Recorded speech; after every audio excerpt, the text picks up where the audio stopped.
The Game of Zen explores the often overlooked ways in which professional, personal, and spiritual growth are interrelated. We dive deep into the life teachings of the Buddha and the mindfulness practices of Zen, revealing how they can help us dramatically expand our possibilities for wholehearted work, life, and play.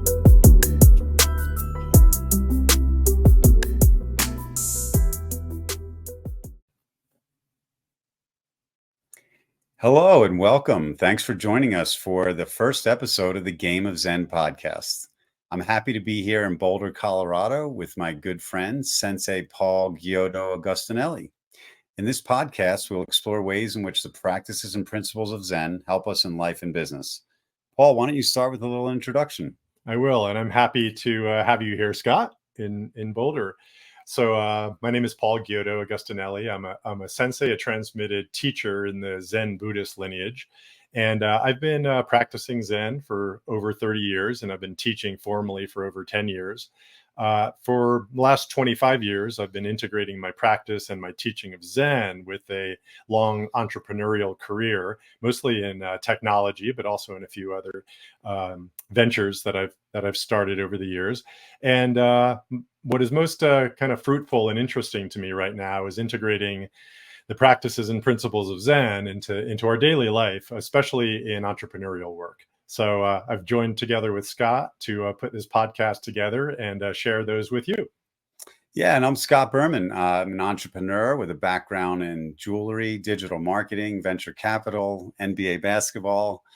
Got a bunch of things that I've done over the years. And I've spent a lot of time focusing on the journey with Zen Buddhism and spirituality. And I've learned how to incorporate it more into my work and business life.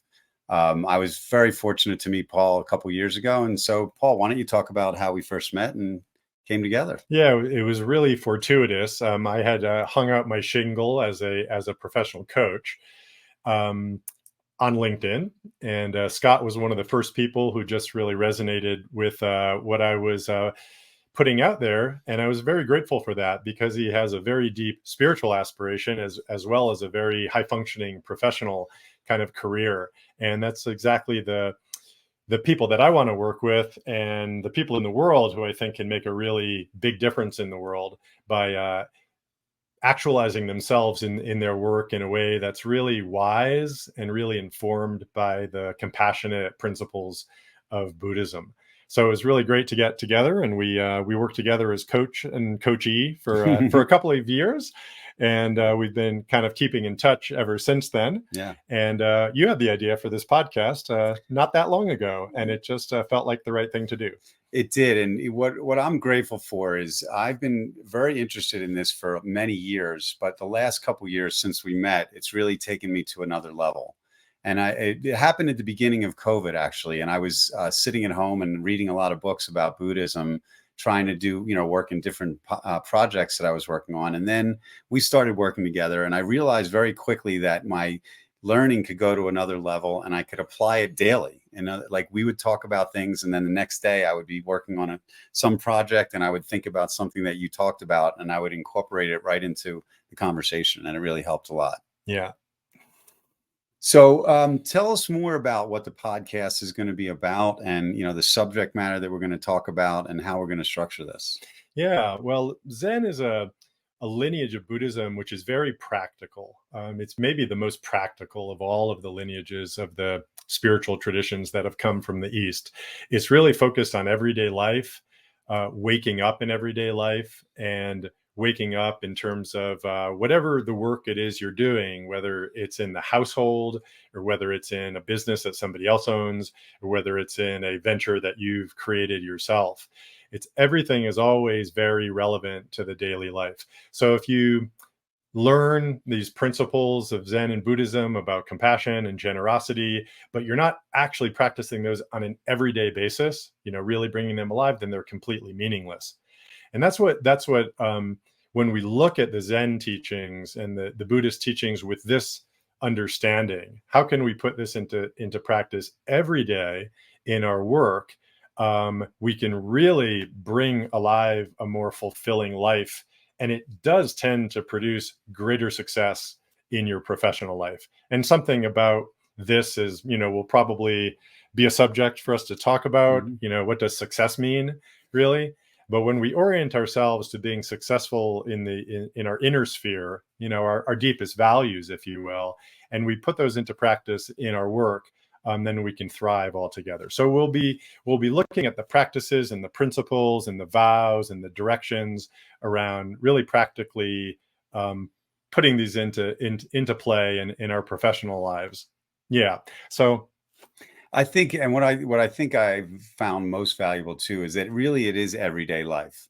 And so there's things that happen in personal life or business life where these principles can really help you in so many different ways.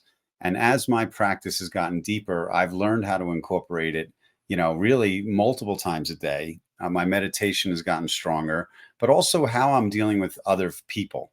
And so I think what's really important to learn and is that we can work with people that we're working with. We can improve relationships, our family, our friendships, just people we meet randomly.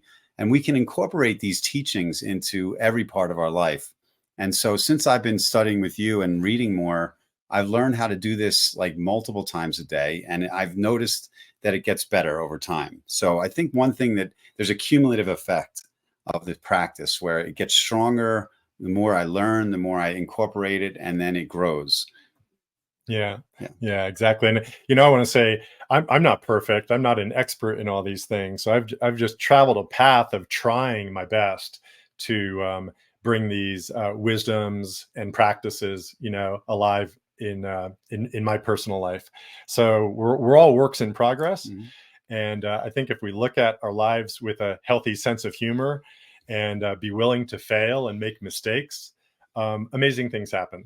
Yes, and definitely we will try and bring a sense of humor to this. I find Zen stories to be funny sometimes, but Always. there's always a meaning, and I really like talking to you about what is the meaning of a particular passage or something that the Buddha taught. And what I also find interesting, and this is what the podcast is going to do, we're going to dive really deep into the teachings of the Buddha, the Noble Truths, the Eightfold Path, the Paramitas, and we're going to really talk about them on an individual basis and really figure out what they mean in general, but how do they apply to various aspects of life. Mm-hmm. And so talk about like how you've brought those into your coaching over the years. Yeah, well, we can sometimes look at these teachings of the Buddha, the Noble Eightfold Path, the Four Noble Truths, and they seem to be really, daunting in a way. Life is suffering, but there's a way to eliminate suffering, and it seems like a kind of a big deal.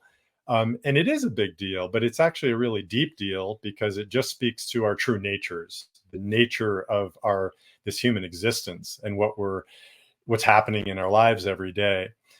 So there's a way to look at these, but with just a sense of recognition.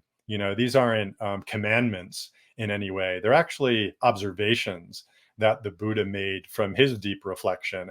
And if we can look at them with that kind of eye, the eye of curiosity, and bring them into ourselves, not to believe them, but to investigate whether, is that what's actually happening within my own life, right? Mm-hmm. How am I creating suffering through craving, through aversion?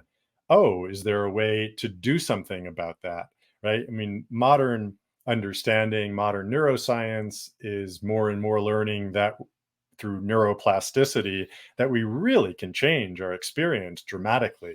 We know this through neuroscience just in the last 10 or 20 years, that we're much more malleable and changeable than we thought we were, certainly in Western science, even 25 and 30 years ago. Mm-hmm.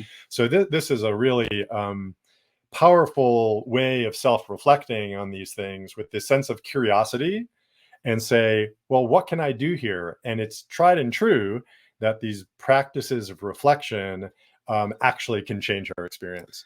I'm fascinated by the potential for transformation. And part of it is I've noticed it in my own life and my own career. A lot of things have happened and I've transformed. I've become a different person and I've grown and I've reached a higher level of enlightenment. But I'm also still working on it all the time, which is why I appreciate working with you so much, because I'm evolving through self-reflection. I'm spending a lot more time thinking about these things and reading about them. And I've noticed a difference in myself, I also notice a difference in the reaction of other people to me, especially in business situations when I handle things differently than I may have, 20 years ago or so. And so, we want to encourage you, the listener, to really think about your own situations as we give these lessons and how to apply the Zen principles in your life. I think that that's something I've learned a lot from you, is really to put this out there, and the results have been great. And I'm looking forward to growing more with you and with our listeners. Mm-hmm. Yes, so am I. Cool. So let's talk a little bit about some of the features of what we're going to be doing. We're going to tackle a subject each week. We're going to go through in detail on how it applies. We're going to give you some assignments. We're going to ask you to practice on your own. We encourage feedback. We'd love you to comment on any of our podcasts. We'll be reading some of those comments. I'll also be recommending, I love reading and I have a lot of books to talk about. So I will be talking about that. And also let's talk about your meditation at the end, of how you're going to bring this all together for us at the close. Yeah, I'll bring a specific guided meditation to practice at the end of every episode, and it'll be something that's related to the topic of the episode, and it'll be something short and sweet. And I hope that everyone will get a lot out of it. Yes, and speaking of getting a lot out of things, this is a great coach right here. I've gotten an awful lot from working with Paul, and we encourage you to contact him to talk about your own coaching needs. We really want to help you, educate you, and bring enjoyment, and we want to provide entertainment. Yeah. So thank you all for listening, and we'll be back soon with our next episode. All right. Glad you're here, Scott. That was fun. Thanks, Paul. See ya. Thank you for joining us on this exploration into Zen Buddhism and its transformative influence on work and life. We hope you'll subscribe, share, and comment wherever you get your podcasts. May your journey be one of continuous growth and mindful living. From all of us here at Game of Zen, wishing you peace and prosperity on your path ahead.